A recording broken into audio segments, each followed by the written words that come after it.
Chien-Pao is a deck that I personally have a strong affinity towards, as it reminds me of an old deck that I used to play on Black Hair and Blastoise, and I played this deck at the very beginning when it first came out.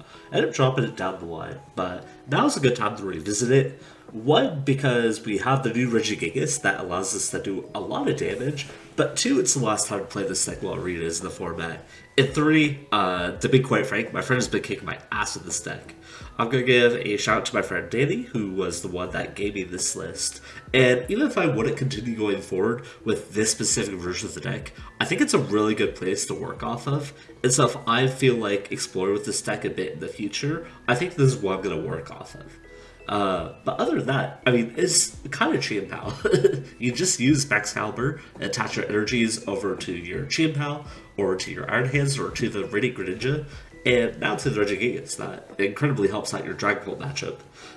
It kind of makes it a lot easier to use the Dunsparce and the Dudunsparce, because in the Dragon Ball matchup, the Dunsparce line gets a lot weaker there. But now that we have a specific tech card that honestly kind of blows it over, I think that the deck has some merits again.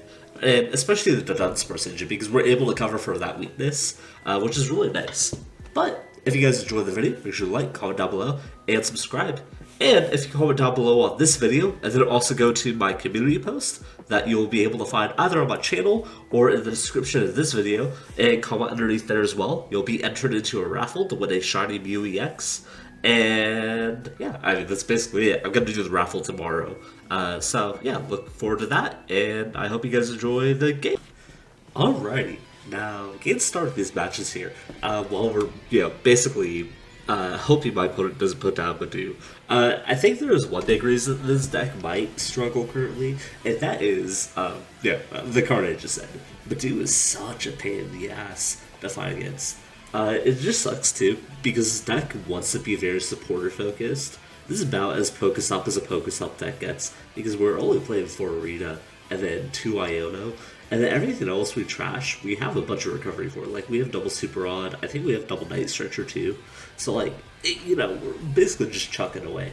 And so, it kind of sucks that there isn't supporters, because it definitely feels like your set was a lot scuffed. And I have to get used to playing, like, this type of list again. Because I've been so familiar with just playing this supporter-heavy list, especially as Budew has forced a lot of the decks to be super supporter-heavy. So playing an item-heavy deck again is a little bit wild to me. Even, like, Lost Box, for example, is item-heavy, but, like, the only items you're playing are switches, so it doesn't feel like it stacks up all that much. And generally, you're very contingent on playing a chorus every single turn, which is why it's, like, not as noticeable there. But in this deck, I've definitely felt like, oh, I need to readjust to this. But yeah, I also want to say that from playing this, I was very adverse to putting any Palkia down, ever. I'm just not a big fan of the card. It feels like such a liability, and I don't know when or how you're supposed to use it, especially because we already run so many recoveries, so it's not even like a, hey, you need this to get energies back. I mean, we run 4 spare energy triples, 2 super rods, 2 night stretchers, so I just, don't really like the Palkia, and I don't know when I'm supposed to put it down. Especially because, on this board state, I think this board state's really fine. Because I'm threatening a lot with the Radiant Greninja currently. I can use the Dunsparce to shuffle back in. And, the Budew right now is a bit fodder, but, help item lock them. And so I really don't know where you're supposed to find room for this actual Palkia on the bench without gimping your setup. Because you basically always want the Baxcalibur and the Radiant Greninja set on the field, because one, you need to have your draw engine, or your ability to play the game with the Baxcalibur, but you also want to get the incremental Greninja draws, and that's not even speaking about the Dunsparces. So I find it hard to make room for a lot of those cards in the deck. Which is why, if I was going to edit the deck and make it my own, I'd definitely be cutting the Palkias for a Limiteon and a Boss's Orders. In fact, I think the fact that people don't Boss's Orders in this deck is still absurd to me, but hey, I'm not a Chien-Pao player. At least not anymore. But I did very much enjoy this deck when it first came out. We're playing against a Cerulege here, and one of the really nice advantages to Chien-Pao, and one of the reasons why I really loved playing the deck before, is because we never have to put down a 2-prizer until we want to, which has been so nice for just letting us control the pace of the game. And here, like, I'm choosing not even put down my Chien-Pao and discard it as fodder, because all it's going to do is, you know, knock out the same thing that my Greninja would knock out, which is so nice. And most decks are, you know, 2-prize decks. Even my opponent is. But all their attackers are on the 2-prizers, so they're not on the 1-prizers, which makes it really easy to, like, you know, use Greninja in the early game, or even attack with the Baxcalibur in a rare situation. Like, I never feel like I'm forced to put down the Chien-Pao until my opponent also puts down their 2-prizer, and then by that point, we're outmatching them, which is why I really like this deck. You have really good control over the prize trade, and so the only time you tend to struggle is against the decks that are all single prize, or even like against Lost Box that are slightly more efficient. Because the only thing that sucks about Chien-Pao is that you basically always have to be putting in resources every turn to attack. You never get like a break, right? And so that's the issue here. Is that like you're gonna get out resourced if you're having to take 6 prizes normally. But this deck is really good at just taking everything else on. Also, I believe this is the game where I had Arctibax double rare candy and Frigibax prized. So I think I had a panic moment earlier. It was like, where's the fuck is my second Baxcalibur? Or my Arctibax, or, you know, all that other stuff. But, we're fine. I'm glad I was able to get another rare candy off of the 1 prize card I took, because my opponent ended up bossing the Baxcalibur earlier, which is typically how you try to beat this deck, is you don't want to go through Chien-Pao, or you don't want to go through the attackers in this deck, because, one, they cost resources, so they hardly leave anything up on the field for you to get into. But other than that, it's just like, the Baxcalibur is the only thing that makes the deck functional for the most part, so you want to get rid of it as much as possible. But yeah, we're just going to go ahead and kill the Cerulege. This is a pretty easy matchup. You know, it's kind of all the things I was talking about earlier, where we have control of the prize mapping here, because we never have to forfeit that 2-prizer early on, and they always have to attack with their 2-prizer as well, so they don't really get a whole lot going on. And then I get ultra terrified when they inflict the Ditto here, because when I see the Ditto, I'm thinking it's the Tim Franklin Budew list, the one that tries to get Budew into the discard area, so you can go ahead and copy it with Ditto, and then, you know, do a shit ton of damage at the same time. So if you're wondering why I'm playing it this specific way, that's why. Normally I would go ahead and grab like a Frigibax here, but we can't do that, unfortunately. And so I feel the need to like play out everything in my hand as soon as possible. There's even like a consideration in the back of my head where I'm like, oh, I gotta get rid of this rare candy because there's no way I'm gonna be able to use it behind the Duloc. But I said toss like a Night Stretcher or something. I think a Baxcalibur, which is a little bit suspicious, but in the back of my head, I'm thinking, okay, well, I have Irida, and Irida can search it out at any point, and I'd rather much preserve all the other pieces of my hand, which is why I went through that route. But then they turn out to be United Lanes, and like, oh, okay, whatever, who cares? They do also, like, throw the Manaphy in the discard pile, which is a crazy move to make against me, but they must also just be, what's the word? They must also just be, like, not afraid. But they also throw a fucking Porygon in there. Do you know what that fucker does? He, like, changes your weakness. They threw the Porygon in there. It's like, what the fuck is that? That's gotta be some, like, JP sauce stuff, right? There's no way we're playing Porygon over here in the big, beautiful States. And they go ahead and Brilliant Blender. This is kind of one of those matchups that would normally be kind of hard. Because, you know, like I said earlier, they're a 1-prizer that gets outmatch us, and on top of that, we also started Chien-Pao. But we do have one thing going for us, and one, they're not going to get the knockout this turn. Even with all that, United Win still sucks ass. But two, the other thing that is kind of nice for me is I can actually take out everything with Radiant Greninja, so I'm able to swing back the prize race back in my favor. Which is why the Canceling Cologne ends up being like really strong, because the Canceling Cologne allows us to take these 1-prize matchups and make them into multi-prize matchups. That's one of the reasons why the deck is like was super strong for a bit, because like if they were putting down 1-prizers, you got Greninja to kill it, you have Iron Hands to kill it, and they put down anything bigger like Chein-Pao easily scales every other attacker in the game. So it's really easy to set up here. That said, I only have one Frigibax down, And I think there was a consideration that I should have maybe played Buddy Poffin to grab double Frigi, but I think grabbing Dunsparce is fine because I definitely still need a lot to go right for me to get going here. Most notably, like, if they end up Night Stretching a Manaphy out, then I need to be able to get a Canceling Cologne, and I still have to find my Baxcalibur too, so we're really in a tough spot here.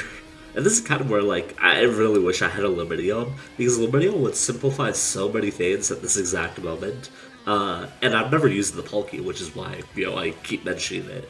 And Lumineon's hardly a liability anyways, because you can, one, put it back in the deck if it really matters that much, and then, two, you never have to put it down until you put your own Chien-Pao down. So it's like, okay. I also think, like, Lumineon's really good at these decks that have very low supporters, just because it gives you an out to find your, you know, once per turn supporter. That's very rare. And we only have 2 Ionos and 4 Aridas, so it's really, really hard to get. Speaking of 2 prizes in Lumineon, my opponent ends up putting 1 down, which is very, very bad for them. Unfortunately for us, though, we only have 1 Prime Catcher in the deck, no Counter Catcher, no boss, which means I have to be very specific in the thing I want to be able to grab out. And they end up putting the Manaphy down, so my answer has kind of already resolved itself. As much as I wish I could take this Lumineon down, I really feel like I'd get a lot of value out of taking down 2 of their attackers, and then trying to play the rest of the game from there. And it also means I'll have to put down, like, a 2-prizer. Though there is a world where you could consider Prime Catchering the Lumineon and then taking 3 prizes off of it. But I think the Greninja line is just a little bit better, which is why I'm going to end up going through that route anyways. Also, the cool thing about the Dudunsparce engine that I haven't been able to talk about yet is I really love how it's able to play around Iono, Roxanne, Judge, technically, or even a Fair Stamp, which I think is getting more popular at the moment. What's really nice about, like, that whole engine to begin with is that it allows you to save it for the next turn. So you don't always have to pop the Dudunsparce. You can just save it and be like, oh, you know, I might get some value out of this soon, or I might get some value out of this later. And so being able to hold on to it is really, really important, which is why I think that it's just, like, very skill testing. And it kind of fits in line with, like, the whole Chien-Pao motif anyways, because you could set up a lot of checkmate board states. Like, for example, I could, like, have an Iron Hands on the field too, which would allow me to, you know, have it already in charge up for the next turn. Or you just put energies down and play for Chien-Pao to come in, you know, eventually later and take knockouts. So I think this deck requires a lot of future planning. You're basically always trying to play the game literally turns ahead of the opponent. And this is one of the few decks that's able to do that, because we just have so many ways of coming back into the game and outscaling everything that the opponent wants to throw at us, which is why I think it's really, really good in that remark. We are going to go ahead and lose the Radiant Greninja here. And it is really unfortunate now that if we do knock out this Flamigo, they are going to be able to knock out our Chein-Pao. And they wouldn't even need that much more afterwards to be able to knock us out too, as they would only need to hit a, oh my goodness, what's it called? They'd only need to hit 1 more United Wings target in this card. So Chein-Pao is still not on the table, but Hand still is. So I just got to figure out how I want to play the rest of the game here. I do figure that, like, at this point, with hands available to me, I could go ahead and put the Fezandipiti down, because there's no way that they're going to be able to capitalize off of it. And so if my prize mapping is correctly, I'm going to take 1 or 2 prizes this turn, and then whatever inverted of that next turn, which is why I ended up going down this route instead. Though I do think I am very, very likely to attack with the Baxcalibur anyways, just because it, you know, solves all my problems. Or actually, no, we're right. We're going to attack with the Iron Hands, and we're probably just going to go ahead and pull Chien-Pao out, because you can stack all the energies on Chien-Pao. And so either way, you either have enough energies in play on the Chien-Pao to knock everything out, or Hands is just naturally going to knock anything out anyways, seeing as we hit the only 2 Pokemon with more than 120 HP for weakness. Go ahead and get all that set up. And then I do kind of wish I was able to... Oh, I guess putting the energy on Baxcalibur also makes sense, because we'll likely just be fine from there anyways. And I do think using the Iono here is a little bit sketchy as well, because we were sitting on both Ultra Ball and the Dunsparce, which can be really nice, but I'm just like, it's probably not that worth. It's probably not worth it letting my opponent have more cards in their hand, especially because if they play their own Iono against me in this situation, then I come out a lot worse than I do it. So I figured I'd just rip the band-aid off, and to give me a higher chance of keeping my prizes in my hand. And yeah, my opponent's just gonna get forfeit. Putting the energies onto the Baxcalibur was mostly like the correct play there, because even if they like boss it up, I still have all the energies on the hands, which is why it's very good. I did talk about this previously. In fact, I think I just talked about it in my most recent video. But I liked playing versions of Chien-Pao where you had an alternate attacker that didn't have to discard energies. Because it's very nice where if they chase down the Baxcalibur or they chase down the, just the Baxcalibur really, then you still have an attacker on the field who doesn't require you to, invest energies into it that turn. Like when I was playing the Goodra version, it was really nice because you could just slam Goodra into everything every single turn. They couldn't really do anything about it. Same thing with like the little Vulpix too. And the fact that it Shred, that I didn't have to worry about like random safe blockers. Like Miltank was a popular one at the time. You wouldn't have to worry about Mimikyu, for example, which I really appreciate. Here, I'm just going to go ahead and overkill onto the Budew. Was discarding 2 energies appropriate? I'm just now catching that. What the fuck did I just do to that poor Budew? I don't think I had to discard 2 energies. I should have probably just kept 1 in play, because then I would have been able to attack this turn if I wanted to, or even just retreat easier. Ignore me for being a dumbass, I guess. I don't know who the fuck let that one happen. But yeah, they're going to go ahead and mind bend me, which is definitely not the play I expected, but it's fine. We can go ahead and show Retrieval, get you more energies out of the deck. And then we're going to go ahead and probably just grab Radiant Greninja here. Radiant Greninja will allow me to just poke at 2 things at once here, which is really, really nice. And it gets me some draw. I think one thing that a lot of people just need to emphasize, and I know this is a skill that we need to emphasize for much longer, but like, people just gotta put down the Radiant Greninjas. That asshole draws 2 cards every turn, that's broken. Like, what else are you gonna do? Unfortunately, I don't have any extra energies in my hand. I would have loved it if the arena could have grabbed something that wasn't Rare Candy, but alas. We'll just go ahead and show the last energies that we need next turn. As they're also going to go ahead and knock out the Budew, which I'm not sure is the correct play on their end. I think they should have just saved it for later. I mean, unless they really have nothing better to do currently, but yeah, otherwise, they should just put the energies onto, or put the damage on like Chein-Pao or Baxcalibur. Because really your way of avoiding this matchup is you're just killing the Baxcaliburs, and you can kind of do that very easily. This boss's orders is actually really annoying for me. One, because, like I said, target the Baxcalibur. It's how you, lose the matchup here. But the other thing is that, I wanted my Chien-Pao in the active so I could draw 2 more energies. Alas. I'm going to go ahead and just grab the Palkia, because, like I said, I hate this card. I hate how it does nothing for me. And then I'm just going to go ahead and draw even more cards of Fez. I should have maybe done the Fez thing first, and then gone from there. But this is fine. And I also dropped one of my Pokéstops here, mostly because, there's no way they could recover the stadium, so, who cares? But, I should have done the Nest Ball first, and at least, change up my options of what I drew here. And then I'm going to go ahead and Moonlight Shuriken.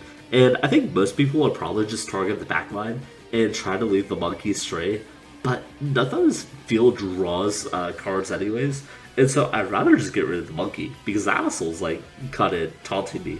I do leave the process up, but that's only so I can kill the monkey here with the Radiant Greninja. And I think this is a perfectly salvageable place for me, because now if they don't put anything else down, then I get to kill both of them with Greninja anyways. But, unfortunately for me, they do have the rescue board and a Nest Ball to get somewhere else. And I'm really close to losing my Baxcalibur, so I should probably focus on setting up another Baxcalibur up soon. I think I'd prefer if I could slow evolve this one. That way I don't have to worry about candy usage or a Budew coming down. But otherwise, yeah. And then they also go ahead and, Nest Ball for the most annoying card that they could possibly grab, which is the Monkey Dory.